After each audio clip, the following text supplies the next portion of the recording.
இல்லைன்னு முடிவுக்கு வருவீங்க. கிறிஸ்தவர்கள் கண்டிப்பா அந்த முடிவுக்கு வந்தாகணும். ஆக இந்த மாதிரியான சங்கதிகள் தான் வேதத்தில் இருக்குதுங்க. சரி, கடவுள் தேர்ந்து வந்த போதனையா இருந்தா, வேதமா இருந்தா, அது மனிதர்களுக்கு அநீதி செய்யக்கூடாது, இயற்கையோடு ஒட்டிய சட்டங்களை தரணும், இயற்கைக்கு முரணான சட்டங்களை தரக்கூடாது. இப்ப நம்ம சாதாரணமான ஒரு இயற்கையை உங்களுக்கு சொல்றேன். ஒரு பெண் இருக்கிறார், அவளுக்கு ஒரு 20 வயசு, அதுக்கு குறைச்சி சொல்லக்கூடாது, ஏன்னா அதுக்குள்ள கல்யாணம் பண்ணக்கூடாதுன்னு வச்சிருக்காங்க. அதனால 20 வயசு. 20 வயசு ஒரு பெண்ணுக்கு, அவளை நான் கல்யாணம் பண்ணேன், கல்யாணம் பண்ணி ஒரு 10 நாள்ல மூத்தா போயிட்டேன். இப்ப இந்த பெண்ணுடைய நிலை என்ன? இந்த பெண்ணுடைய நிலை என்ன? இவளுடைய என்னோட 10 நாள் வாழ்க்கை நடத்துறதுனால அவளுடைய ஆசைகள் தணிஞ்சிருமா? கல்யாணம் பண்ணாம இருக்கிறதோட இப்ப கொஞ்சம் ஆசை கூடி இருக்கும். இல்லறத்தினுடைய சுகத்தை இயற்கை தானே, இன்னும் ஆபாசம் நினைக்க வேண்டியதில்லை, சாதாரண தேவையான விஷயங்கள் தான். அப்ப அந்த ஒரு பெண்ணுக்கும் ஒரு மறு வாழ்க்கை இருக்கணும். விதமா விவாகம் கூடாதுன்னு சொல்லக்கூடிய ஒரு போதனை கடவுள் தேர்ந்து வந்திருக்கும். உங்களால் நம்ப முடியுமா? விதவைகளை கல்யாணம் செய்யறது பாவம் அப்படின்னு சொல்லக்கூடிய ஒரு போதனை உங்களுக்கு கடவுள் தேர்ந்து வந்திருக்கும் நம்ப முடியுதா? கடவுள் சொல்றாரு, கடவுள் சொல்றாரு, அட படைச்சது கடவுள், இந்த பொம்பளையும் படைச்சது கடவுள், அவளுக்கு உணர்ச்சியை கொடுத்தது கடவுள், இவ வேற கல்யாணம் பண்ணனா விபச்சாரம் போன்ற தப்பான காரியங்கள் ஏற்பட்டு போயிருங்கிறத அறிஞ்சவர் கடவுள். அப்ப கடவுள் தான் படைத்த படைப்பினங்களுடைய பலத்தையும் பலவீனத்தையும் அறியாம முட்டாள்தனமான சட்டங்களை எழுதி வச்சிருந்தா, கிறிஸ்தவர்கள் இன்னைக்கு விதவா விவாகம் பண்றாங்கன்னு கேட்காதீங்க, இந்துக்கள் தான் பண்றாங்க. ஏன் பிராமண கோத்திரத்தில் இருக்கிற சாவியும் தான் பண்ணாரு. சாவி சிவநாதன், சாவிங்கிற பத்திரிகையுடைய ஆசிரியர்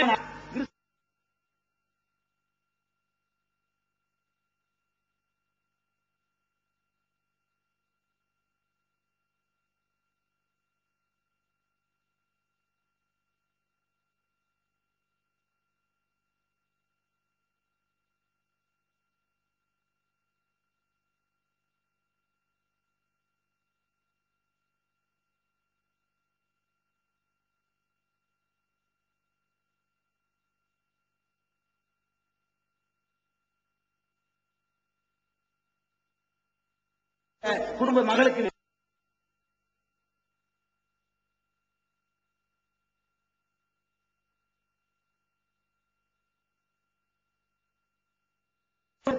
அதர்வன வேதத்துல ருக்கு வேதத்துல படிச்சிருப்பீங்க. நடுவர் அவர்களுக்கு கண்டிப்பா இதெல்லாம் தெரியும். அந்த மாதிரி விஷயங்கள் எல்லாம் படித்தவர். அதனாலதான் அவர் திராவிடன்னு போனது. அவர் படித்த விஷயங்கள்லாம் இப்ப நான் படிக்க போனேன். ஆனா பைபிள்ல இருந்து படிக்க போனேன்.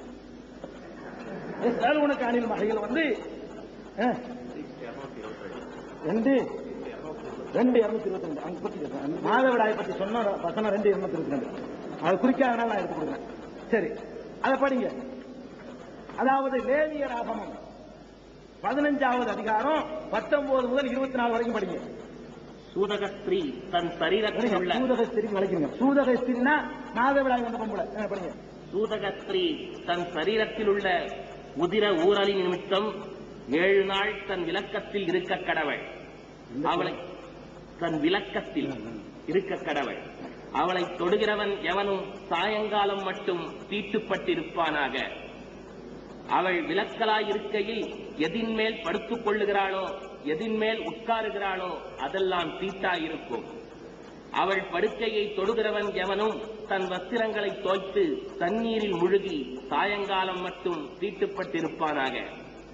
அவள் உட்கார்ந்த மனையை தொடுகிறவன் எவனும் தன் வஸ்திரங்களை தோய்த்து தண்ணீரில் முழுகி சாயங்காலம் மட்டும் தீட்டுப்பட்டிருப்பானாக. அவள் படுக்கையின் மேலாகிலும் அவள் உட்கார்ந்த மனையின் மேலாகிலும் இருந்த எதையாகிலும் தொட்டவன் சாயங்காலம் மட்டும் தீட்டுப்பட்டிருப்பானாக. ஒருவன் அவளோட படுத்துக் கொண்டதும் அவள் தீட்டு அவன் மேல் பட்டதும் உண்டானால் அவன் 7 நாள் தீட்டாயிருப்பானாக. அவன் படுக்கிற படுக்கையும் தீட்டுப்படும். ஒரு ஸ்திரீ விலகி இருக்க வேண்டிய 24 இப்ப பாருங்க, மாதவிடாய் வந்தா அவளை தொட்டா தீட்டு, அவ ஒரு பொருள்ல உட்கார்ந்து இருந்தா அது தீட்டு. அதாச்சும் பரவாயில்ல, அவ உட்கார்ந்த இந்த பெட்ஷீட்டுக்கு மேல ஒரு பொருள் இருந்துச்சுன்னு வச்சுக்கிடுவோம், அந்த பொருளை போய் தொட்டாலும் தீட்டு. அவ உட்கார்ந்த பெட்ஷீட் மட்டும் தீட்டு இல்ல, பெட்ஷீட்டுக்கு மேல இது இருந்துச்சுன்னு வச்சுக்கிடுவோம், இதை போய் ஒருத்தன் தொட்டுட்டாலும் தீட்டாயிருமா. அது மட்டும் இல்ல, இவன் அவளோட கட்டி பிடிச்ச நேரத்துல மேல ஏதாவது பட்டுச்சுன்னு சொன்னா இவன் ஒரு 7 நாளைக்கு தீட்டு, இவனை தொடக்கூடாது, இவன் உட்கார்ந்து இருந்து தொடக்கூடாது. என்னடா இது கடவுள், இதான் கடவுள் சட்டமா? இதுக்கு தான் நாத்திகனா போனா? மேலை நாடுகள்ல கிறிஸ்துவத்தை விட்டு ஓடி ஓடி நாத்திகனா போனதுக்கு என்ன காரணம்? கிறிஸ்துவர்கள் சொல்லிக் கொண்ட மேலை நாட்டவர்கள் இந்த வேதத்தை குப்பேண்டு அவங்களே சொல்வதற்கு என்ன காரணம்? வேதம் பிராடு, வேதம்ங்கிற மதம்ங்கிறது ஒரு அபில் என்றெல்லாம் சொல்லக்கூடிய மேற்கத்திய நாகரிகத்தில் நாத்திகர்கள் தோன்றியதுக்கு என்ன காரணம்? இந்த பைபிள் இந்த இஸ்லாத்தையும் பாதிக்கும், இஸ்லாத்தையும் பாதிக்கும். இப்படிதான் இஸ்லாமிய வேதம் இருக்கும்போது இந்த மாதிரி ஒண்ணு காட்ட முடியுமா? திருமறை குர்ஆன்ல இது மாதிரி இருக்கு. இன்னொரு வசனத்தை படிங்க. குழந்தைகளை பெறுவது இது ஒரு பாவமாங்க? குழந்தை புள்ள பெறுறது ஒரு பாவமா? அதுக்கு பாவத்துக்கு பரிகாரத்துக்கு என்ன? புள்ள பெறுறது பாவமா? பாவத்துக்கு பரிகாரம் பூரா இவன் ஆரிய கூட்டத்தில் வச்சிருக்கான சச்சனை வாங்கி சாப்பிடுறது, அதுக்காக வேண்டி இதை சொல்லி வச்சிருக்கோம். அதே மாதிரி அங்கே இருந்திருக்கு. படிங்க. லேவியர் ஆகமத்தில் 12ல் 1-7, 1-7 வரைக்கும், 1-7 வரைக்கும். பின்னும் கர்த்தர் மோசேயை நோக்கி, நீ இஸ்ரவேல் புத்திரரோட சொல்ல வேண்டியது என்னவென்றால், ஒரு ஸ்திரீ கர்ப்பவதியாகி ஆண் பிள்ளையை பெற்றால் அவள் சூதக ஸ்திரீ விலக்கமாயிருக்கும் நாட்களுக்கு சரியாக 7 நாள் தீட்டாயிருப்பாள். 8ஆம் நாளிலே அந்த பிள்ளையினுடைய நுனித்தோலின் மாம்சம் விருத்த சேதனம் பண்ணப்பட கடவது. பின்பு அவள் 33 நாள் தன் உதிர சுத்திகரிப்பு நிலையிலே இருந்து சுத்திகரிப்பின் நாட்கள் நிறைவேறும் அளவும் பரிசுத்தமான யாதொரு வஸ்துவை தொடவும் பரிசுத்த ஸ்தலத்துக்குள் வரவும் கூடாது. பெண் பிள்ளையை பெற்றாளாகி அவள் 2 வாரம் சூதக ஸ்திரீயைப் போல தீட்டாயிருந்து பின்பு 66 நாள் உதிர சுத்திகரிப்பு நிலையிலே இருக்க கடவள். அவள் ஆண் பிள்ளையாவது பெண் பிள்ளையாவது பெற்றதற்காக அவளுடைய சுத்திகரிப்பின் நாட்கள் நிறைவேறின பின்பு அவள் ஒரு வயதான ஆட்டுக்குட்டியை சர்வாங்க தகன பலியாகவும் ஒரு புறாக்குஞ்சையாவது காட்டுப்புறாவையாவது பாவ நிவாரண பலியாகவும் ஆசரிப்பு கூடார வாசலில் ஆசாரியனிடத்திற்கு கொண்டு வர கடவள். அதை அவன் கர்த்தருடைய சந்நிதியில் பலியிட்டு அவளுக்காக பாவ நிவர்த்தி செய்வானாக. அப்பொழுது அவள் தன் உதிர ஊரலின் தீட்டு நீங்கி சுத்தமாவாள். இது ஆண் பிள்ளையாவது பெண் பிள்ளையாவது பெற்றவளை குறித்த பிரமாணம். உள்ள பெற்றுட்டா பாவ நிவாரண பலிக்காக வேண்டி ஐயருக்கு என்ன கொண்டு வரணும்? பாவ நிவாரண பலிக்காக வேண்டி ஒரு புறா குஞ்சையும் ஒரு காட்டுப்புறாவையாச்சும் கொடுத்துட்டு வந்து பாவ நிவாரண பலிக்கு என்ன செய்யணும்? ஐயர்கிட்ட கொண்டு ஆசாரி என்ன ஐயன் ஆசாரி இடத்துல கொண்டு வரணும். அவர் தான் திம்பாரா, வேற யாரும் திங்கக்கூடாதுன்னு பிந்தி வருது. அந்த பொருள்களை ஐயர் தான் ஐயர்னு சொல்லிட்டு வருது. எல்லாம் ஒண்ணுதான். இந்த ஆசாரியார் தான் திங்கணுமா, வேற யாரும் திங்கக்கூடாதுன்னு வேற பின்னாடி வருது. படிக்க போறேன். இது மனுஸ்மிருதி இல்ல, பைபிள் தான் படிக்கிறேன். எல்லாம் அங்கிருந்து இறக்குமதிங்க. கைபர் கணவாயிலிருந்து வந்ததுதான் ஆரியம், நல்லா தெரிஞ்சுக்கிறீங்க. அதுக்கெல்லாம் மூலக்கரு இந்த வேதம். இந்த வேதம் நம்பினா என்ன ஆகிறது? தீண்டாமைக்கு காரணமும் இந்த பைபிள் தான். அதான் சொல்றேன், வரிசையா நான் சொல்றேன். அடுத்தது படிங்க. லேவியராகமம் 16:32-33 படிங்க.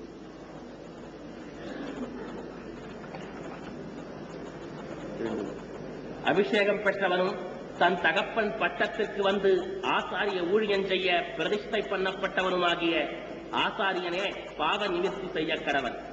அவன் பரிசுத்த வஸ்திரங்களாகிய சணல் நூல் வஸ்திரங்களை உடுத்திக் கொண்டு பரிசுத்த ஸ்தலத்துக்கும் ஆசரிப்பு கூடாரத்துக்கும் பலிபீடத்துக்கும் பிராயச்சித்தம் செய்து ஆசாரியருக்காகவும் சபையின் சகல ஜனங்களுக்காகவும் பாவ நிவர்த்தி செய்ய கடவன்.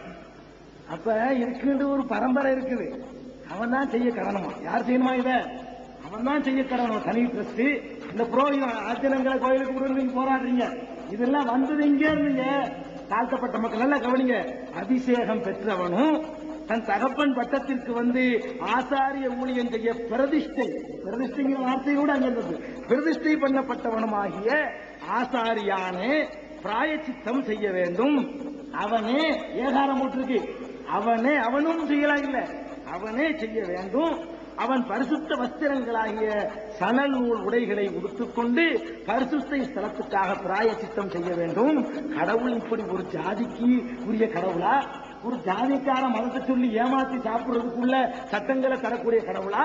நிச்சயமாக இது கடவுள் சொன்னதல்ல, சொல்லி இருக்க முடியாது. கடவுள் இப்படி சொல்ல மாட்டார். ஏன்?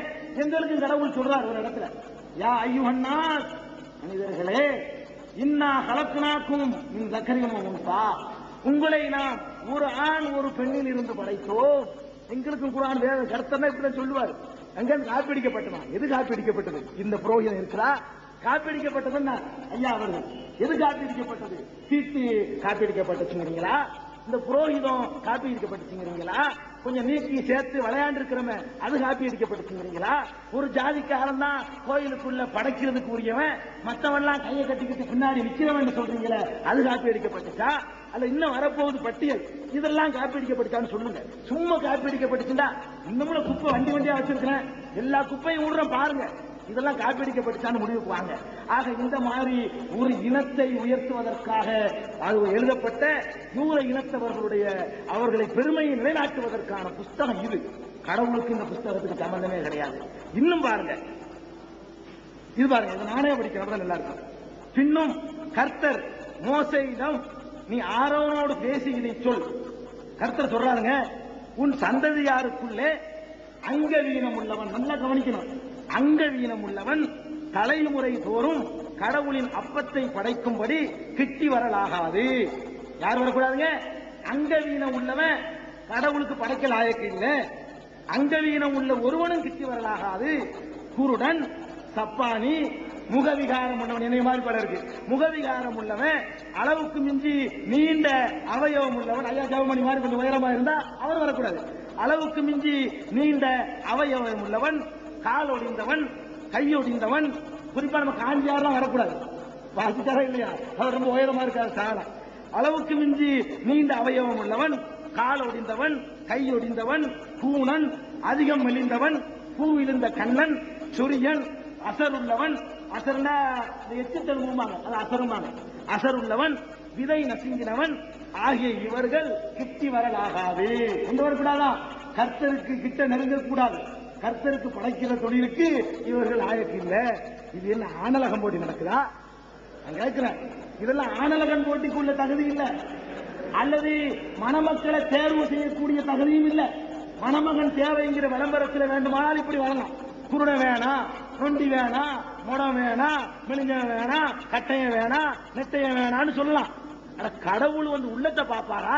இவனை கண்ணு இருக்கு, அவர் தானே நொண்டியா படைச்சாரு, அவர் தானே சூடனை ஆக்கினாரு, அவர் தானே விகாரம் உள்ளவனை படைச்சாரு, அவர் தானே உயரமா படைச்சாரு, அவர் தானே அவ்வளவு பண்ணினாரு, சொரிய தந்தாரு, இவ்வளவு தந்து விட்டு சொரிய வராது, அவன் வராது, இவன் வராது. ஆனா ஒரு ஹோட்டல்ல எழுதலாம், பெருவியாதி ஆஸ்தாரம் உள்ள வரக்கூடாது. கர்த்தர் எழுதலாமா? கடவுள் எழுதலாமா? சொல்லுங்க. கடவுளுடைய சந்நிதிக்கு வர்றதுக்கு தகுதி இது இறைவாதம். நம்புறீங்க நீங்க? யோசிச்சு பாருங்க, நம்ப முடியுமா? இதே இருக்கு. அப்ப மனித சமுதாயத்தை வந்து கடவுளை விட்டு அப்புறப்படுத்துறதுக்காக செஞ்ச சதி திட்டம் ஒரு சாரார. இந்த உயர்ந்த ஜாதிக்காரங்களுக்கு அப்படி ஒரு நோக்கம் எப்பவுமே உண்டுங்க. ஒரு மாதிரி அழுக்கு சட்டப்பட்ட கிட்ட உட்கார விட மாட்டாங்க. இந்த நொண்டி ஏன் போனா இவெல்லாம் நல்லா இருக்க மாட்டான், நல்ல உறுப்புகள் நல்லா இருந்தாங்க, ட்ரெஸ் நல்லா பண்ணுவான். ஆள் ஒரு மாதிரியா இருந்தான்னா அவன் ட்ரெஸ் பண்ணவனும் நல்லா இருக்காது, பார்க்க ஒரு மாதிரியா இருப்பான். கிட்ட வந்து ஒட்டிக்கிறோமோ, இவங்க நம்ம மதிப்பு குறைஞ்சிருமோ இப்படின்னு நினைச்சுக்கிட்டு தான் கர்த்தருடைய சபைக்கு உள்ளவோ, அது ஆணலகன் போட்டிக்கு தகுதியான ஆள் மட்டும்தான் கர்த்தருடைய சபைக்கு வரணும், மற்றவன் வரக்கூடாது. குடும்பம் இந்த குடும்பம் அங்கே இருந்தாங்க. சில பேர் ஆலயத்துக்குள்ள பிரவேசிக்க கூடாதுன்னு பெரியார் வந்து போராட்டம் நடத்த வேண்டியிருக்கு. அங்க வளர்க்க வேண்டிய ஆள் பெரியார், இங்க வளர்க்க வேண்டிய ஆளை கிடையாது, அங்க விருந்து போராடி இருக்க. சரி, இதெல்லாம் பாருங்க. இன்னொரு முக்கியமான விஷயம், இதில் நானே படிக்கிறேன். கர்த்தராகிய நான் பரிசுத்தராய் இருக்கிறபடி நீங்களும் எனக்கென்று பரிசுத்தராய் இருக்க வேண்டும். நீங்கள் என்னுடையவராய் இருக்கும்படி நான் உங்களுக்கும் மற்ற ஜனங்களுக்கும் வித்தியாசம் பண்ணி உங்களை பிரித்தெடுத்தேன். குர்ஆன் சொல்லுது, குர்ஆன் ஒரு பெண்ணில் இருந்து உங்களை படைச்சோம், யாரிடத்துல இறைவனுடைய அச்சம் இருக்குதோ அவன் சிறந்த வேண்டும் என்ற குர்ஆன் சொல்லுது. பைபிள் என்ன சொல்லுது தெரியுமா? பைபிள்ல கடவுள் சொல்றாரு, நீங்கள் என்னுடைய, நீங்கள் இஸ்ரவேலர்கள், அதாவது யூத இனம், அதாவது ஆரிய இனம், நீங்கள் என்னுடைய என்னுடையவர்களாய் இருக்கும்படி நான் உங்களுக்கும் மற்ற ஜனங்களுக்கும் வித்தியாசம் பண்ணி உங்களை பிரித்து எடுத்துட்டேன். கடவுள் தாங்க சொல்றானா இல்ல? வர்ணாசிரமம், வர்ணாசிரமம் இங்க இருந்தா பிறந்துச்சு. வர்ணாசிரமம் தலையில பிறந்தவன், வயிற்றுல பிறந்தவன், முழங்கால பிறந்தவன், காலில் பிறந்தவன் எங்க இருந்து வந்துச்சு? இந்த கர்த்தர் தான் வித்தியாசம் பண்ணிட்டாரு. கர்த்தர்ல எவ்வளவு பண்ணிருக்கிறாரு, இவ்வளவு வேலைக்கு. இதான் வேதமா? இது ஒரு வேதம்னா இது நம்பனப்ப இதே இந்த கொள்கை எடுத்து நடக்கணும். வேதம்னா படிச்சு ரசிக்கிறதுக்கு உள்ளது இல்லையே. அப்ப இந்த வேதம் அவங்க நம்பிட்டாங்கன்னா கடவுள் கட்டளைன்னு அப்ப இதை நம்பணும். அப்ப இந்த பைபிள்ல நம்பக்கூடிய கீழ் ஜாதி மக்கள் என்ன சொல்ல போகிறாங்க? கீழ் ஜாதி இஸ்லாத்துல கிடையாது. கீழ் ஜாதியில் இருக்கிறவங்க என்ன செய்ய போறாங்க? என்னடா நம்ம இது நம்மள தீண்டத்தகாதவன் சொல்றாங்க, கடவுள் நமக்கு இருக்கிற கடவுள் முடிவு போற வேணாமா? வச்சு பாருங்க, ஆரியர்களுக்கு உள்ள ஒரு வேதம் அது. ஆரியர்களுடைய வேதம் வேணா ஒத்துக்கணும், அவங்கள தூக்கக்கூடிய வேதம், அவங்க அதை கடைபிடிக்க முடியும். திரும்பி அது மாதிரி செய்வாங்க. நான் தான் கடவுளுக்கு நெருக்கமானவன் செய்வாங்க. அவங்களுக்கு சரி, எல்லா மக்களுக்கும் சரியா வருவாங்க. நம்மள மாதிரி தாழ்த்தப்பட்ட மக்கள், ஒடுக்கப்பட்ட மக்கள், கொடுமைக்கு ஆளாக்கப்பட்ட மக்களுக்குலாம் இந்த வேதம் ரொம்ப காஸ்ட்லியான வேதமா தெரியுது. நமக்கெல்லாம் சரிப்பட்டு வராது. ஏழை வாழைக்கெல்லாம் ஒத்து வர்ற வேதம் இல்லைங்க. இதெல்லாம் பெரிய உயர் ஜாதியா போய் பறக்கணும். பணக்காரன் அவரை தனியா வச்சா கூட கஷ்டப்பட்டு ஆயிடலாம். உயர் ஜாதியா போய் பறக்க முடியுமா? முடியாது. நமக்கெல்லாம் சாத்தியம் இல்லாத விஷயம். அதுக்குத்தான் நம்ம முன்னோர்கள்லாம் விளங்கி இஸ்லாத்தை எடுத்துக்கிட்டாங்க. சரி, இதுல ஒரு வேடிக்கை கேளுங்க. இந்த கடவுளுக்கு படைக்கிறாங்க பாருங்க பொருள். இந்த பொருளை நான் திங்கலாமான்னா திங்கக்கூடாது, இவர் திங்கலாமான்னா திங்கக்கூடாது, அவர் திங்கலாமான்னா திங்கக்கூடாது. யார் திங்கணும்? அதான் லேவியர், லெவ சொன்ன அவர் தான் திங்கணும். லெவ அதான் ஆரியரு, ஐயரு, அவர் தான் திங்கணும். இங்க பாருங்க, அந்நியன் ஒருவனும் பரிசுத்தமானவைகளில் புசிக்கலாகாது. ஆசாரியன் வீட்டில் தங்கி இருக்கிறவனும் கூலி வேலை செய்கிறவனும் பரிசுத்தமானதில் புசிக்கலாகாது. ஆசாரியன்னா மதகுரு, மதகுரு வீட்டுல தங்கி இருக்கிறவனும் அவங்கிட்ட கூலி வேலை செய்கிறவனும் கூட பரிசுத்தமானதை புசிக்க கூடாது. நல்லது திங்கிறதுக்கு நாங்க மிச்சமா போனா கூட அதுல கொஞ்சம் மூத்திரத்தை, மாட்டு மூத்திரத்தை ஊற்றி அவனுக்கு கொடுக்கணும், அசுத்தமாக்கி. பரிசுத்தமான திங்க கூடாதுங்க. பரிசுத்தமானதை திங்கிறதுக்கு ஒரு ஜாதி, கூலிக்காரனுக்கு வேற மாதிரியான உணவு. கொத்தடிமை பாத்தீங்களா? கொத்தடிமைக்கு எதிராக போராட்டம் நடத்துறீங்க, இதுக்கு எதிராக நடத்துறீங்க. இது வேதம். யோசிச்சு பாருங்க, எவ்வளவு கொடுமையான சட்டத்திட்டங்கள் பாருங்க. அந்நியன் ஒருவனும் பரிசுத்தமானவைகளில் புசிக்கலாகாது. ஆசாரியன் வீட்டில் தங்கி இருக்கிறவனும் கூலி வேலை செய்கிறவனும் பரிசுத்தமானதில் புசிக்கலாகாது. ஆசாரியனுடைய குமாரத்தி, இது லேவியராகமம் 22:10 அடுத்து படிக்கிறது. ஆசாரியனுடைய குமாரத்தி அந்நியனுக்கு வாழ்க்கைப்பட்டால் அவள் பரிசுத்தமானவைகளின் படைப்பிலே புசிக்கலாகாது. அவ ஆசாரிய குடும்பத்தில் பிறந்தவ வேற ஜாதிக்காரனை போய் லவ் மேரேஜ் பண்ணிட்டான்னு சொன்னா அவளும் புசிக்க கூடாது. அதெல்லாம் பாருங்க எப்படி அதே மாதிரியான கலாச்சாரம். அப்படியே இந்த மனுசுமிருதிங்க, மனுசுமிருதிக்கு ஒரிஜினல் தான். இங்க இருந்து காப்பி சமஸ்கிருதத்தில் ஜெராக்ஸ் காப்பி. ஒருவன் அறியாமல் பரிசுத்தமானதில் புசித்ததுண்டானால் அவன் அதிலே 5இல் 1 பங்கு அதிகமாய் கூட்டி பரிசுத்தமானவைகளோடு கூட ஆசாரியனுக்கு கொடுக்க கடவன். ஒருத்தன் இந்த கீழ் ஜாதியில உள்ள ஒருத்தன் வந்து அந்த பரிசுத்தமானதை எடுத்து தின்னுட்டான்னு சொன்னா இந்த ஆசாரியார் என்ன பண்ணணும்? 1க்கு 5 பங்கு பெனால்டி போட்டு கொண்டாந்து குடுறான்னு வாங்கணும். அதை வந்து இஸ்ரவேல் ராஜாக்கள் ஆட்சி பண்ணக்கூடிய நாட்டில் அந்த ஆட்சி செய்து கொடுக்கும். கர்த்தருடைய கட்டளையில என்ன இது சட்டம்? என்ன சட்டமா? சரி, அப்ப நல்லா கேளுங்க. அப்ப இவன் சொல்றானா இல்லையா? காதல ஈயத்தை காய்ச்சி ஊத்து, நான் செஞ்சா ஒரு தண்டனை, நீ செஞ்சா ஒரு தண்டனை. என்ன இது? உன்கிட்ட உள்ள சுத்தமான தின்னுட்டான்னு சொன்னா வேணும்னா அதையே திருப்பி கேளு. ஏண்டா திண்டு? இவன் திண்டுட்டான்னு சொன்னா கீழே உள்ள மக்கள் 5 மடங்கு சேர்த்து கொண்டாந்து கொடுக்கணுமா இவனுக்கு? ஆசாரிய விட்ட மட்டும் திங்க கூடாதான். புரோகிதம், புரோகிதத்தை எல்லாம் தகர்த்து தரைமட்டமாக்குன்னு நான் சொன்ன நேரத்து அது ஐயா அவர்கள் ஒத்துக்கிட்டாங்க. புரோகிதம் கூடாதுன்னு. புரோகிதம் கூடுன்னு பைபிள் சொல்லுது. புரோகிதம் கூடாது என்பது அவர்களுடைய கொள்கையாக இருந்தால் இந்த பைபிளை இனிமே அவங்க வேதம் சொல்ல முடியாது. இல்லைன்னா புரோகிதத்தை ஆதரிக்கிறார்கள் அர்த்தம். புரோகிதத்துக்கு பச்சையா வக்காலத்து வாங்கக்கூடிய ஒரு புத்தகத்தை எப்படி ஒரு வேதம் அவங்க நம்ப முடியும்? மனசாட்சிப்படி புரோகிதத்தை நானும் எதிர்க்கிறேன் ஐயா சொன்னார்கள். எனக்கு நான் ரொம்ப சந்தோஷப்பட்டேன். அப்படியானால் அவர்கள் புரோகிதத்தை எதிர்ப்பது உண்மையாக இருந்தால் புரோகிதத்தை வக்காலத்து வாங்கக்கூடிய இந்த புத்தகத்தை வேதம் சொல்லக்கூடாது. இன்னும் கேளுங்க, தொடர் நிறைய இருக்கு. அடுத்த வரையை நான் வேகமாக முடிக்கிறேன், பாதி கூட முடியல.